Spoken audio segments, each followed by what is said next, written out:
Alright guys, time to do my picks for UFC 162, Weidman versus Silva, or Silva versus Weidman, however you want to describe it. First off, the main event. This is going to be probably the most interesting fight of the year. There's a lot of great fights coming up this year. You got GSP against Johnny Hendricks, you got John Jones against Alexander Gustafsson. But even in those fights, you got to look at what the champion has, their technique, their skills, their matchup, their statistics against their opponent going into those matches. And the champions are still going to be really heavy favorites going into those fights. With the Silva-Weidman fight, however, this is one of those really, really hard to pick kind of matchups where if you look at the hard data and you start putting all the elements together, it's starting to look more and more like the challenger is actually going to win this fight. A lot of people are making the call that Weidman's going to get the upset, and at the end of the day, I think Weidman will end up defeating Anderson Silva and taking the middleweight strap off his waist and becoming the champion, dethroning him after, almost a decade, really, of holding the UFC middleweight strap. Here's what I think is going to happen. You look at Anderson Silva, the dude has just dominated since 2006. Just what he's done, I mean, he's had more middleweight title defenses overall than Chris Weidman has had professional fights, so he's got experience. We've all seen what he can do. He can do things that really nobody else in the sport seems to be able to do. You put him in there with world-class guys like Yushin Okami and Vitor Belfort, and he just rips them up. And one of the reasons why he does that is because he has this really great range attack. It's the way he hits people. He can hit them from the side angles, which is something not a lot of fighters can do. John Jones can do it. A couple other guys that I can't think off the top of my head, but he has those really loopy, hard to predict range attacks, which has given him an advantage over guys that are more traditional strikers. One thing we do know about Anderson Silva, though, is he has a key weakness, and obviously we saw that with the Chael Sonnen fight. The dude, wrestling is his kryptonite. The dude can be taken down very easily. And something very interesting about the Chris Weidman fight is when you look at what he does something very different with his style. A lot of the guys in the UFC, and Chael Sonnen really dominated Anderson Silva using a double leg takedown. That was how he got him, on his ass so many times during the first fight and the first round of the second fight. What Weidman does differently, however, is he doesn't really go for the double leg. He goes for single leg takedowns. And really, I don't think I've ever seen a guy go up against Anderson Silva that actually employed the single leg as a takedown mechanism. So I think Silva really doesn't have that much experience with wrestlers that have the ability to go for single leg takedowns. And I think he's kind of in unknown territory. He doesn't know how to defend against that. Double legs, yeah, he did pretty good in the second fight against Sonnen. But I think he's totally out of his territory here, and Weidman is clearly a better wrestler than Sonnen. And I just don't think Silva is going to be able to defend against that. I see the first round going on like this. They go out. Silva has the obvious strategy: keep him at a range, push him back, and hit him from the side. Do those angled punches, and kind of hope you can get him up against the cage, and then just knee him or do something, and to get him down as quick as possible. Weidman, on the hand, is going to have a different strategy. His strategy is, take the punch if you have to, beat back, get Silva against the cage, and then go for the takedown.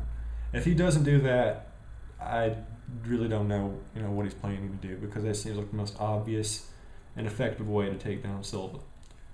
And here's another big difference between Weidman and Sonnen. When Sonnen got Anderson Silva down, he could take him down pretty much whenever he wanted. The thing is, Sonnen, he's got pillow hands. He can't do any damage. If you saw the Weidman-Muniz fight, Weidman can break a dude's face on the ground. What's going to happen in this fight is, first round, Anderson Silva's going to try to push him back. You're going to be against the cage. Weidman's going to get the single leg takedown, and he is just going to drum up on Silva on the ground. Like, it's going to be bad. It's almost going to get stopped in the first round. But I think Silva will survive. Clearly a 10-8 round for Weidman in the first. Silva's in his corner. He's all shaken up, doesn't know what to do. And Weidman's like, I'm just going to keep going with the tempo, putting the pressure on. So Silva's going to come out and try to do the more angled punches. basic, Silva strategy. You dance a little, try to throw them off their game, hit them with, some weird angle shot, and then finish them off from there. But it's not going to happen because Weidman, he's going to go for the single leg takedown and just drone on him and just kind of pound him out again. Maybe have another 10-8 round. Now the third round is where I think this fight comes to a conclusion. By then, Silva's going to be beat up, and Weidman's going to bully him against the cage, and that's when I think he's going to pull out the onslaught, and he's going to drop him, maybe with a knee, maybe with a head kick. I don't know, something crazy that you don't see coming. And after that, I think we're going to see a solid TKO victory. I think Chris Weidman is going to win this fight, and he's going to win it by TKO, third round. Another thing about Silva is you got to look at this. The dude's 38. I mean, when you're a fighter, not everybody can be a Randy Couture. You can't hit your stride when you're 44 for everybody. I mean, Silva, he's a great fighter, but face it, the dude's getting old. He's got to have that downfall eventually. And the same way Fedor Emelianenko was pretty much unstoppable for 9 years, I think we're seeing Silva's end cap from 2005 until 2014 being another 9-year reign where we're about to see the downfall. Now, of course, Silva, he can win the fight. I mean, clearly that wouldn't surprise anybody if he did.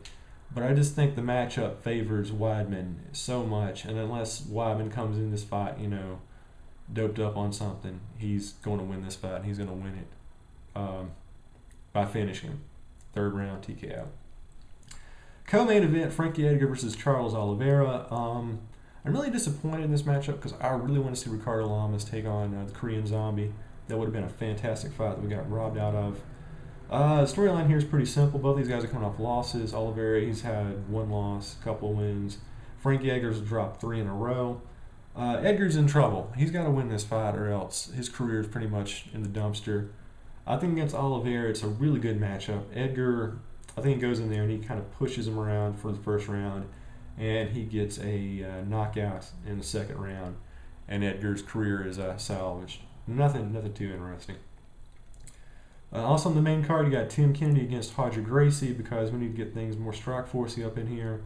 I think this is going to be a very boring fight, probably the worst fight of the entire night.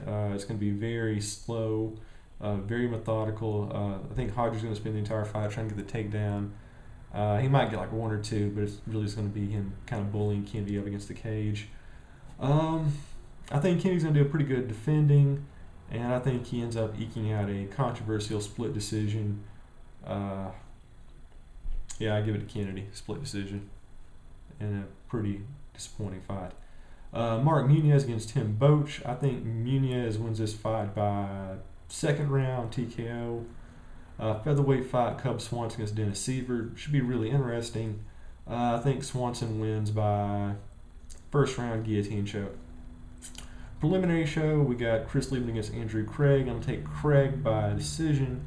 Lightweight matchup, Norman Park against Kazuki Tokadome. I'm going to go with Park by decision. Gonzaga against Dave Herman. I'm going with Gonzaga, first round knockout. Edson Barboza against Rafael Oliveira.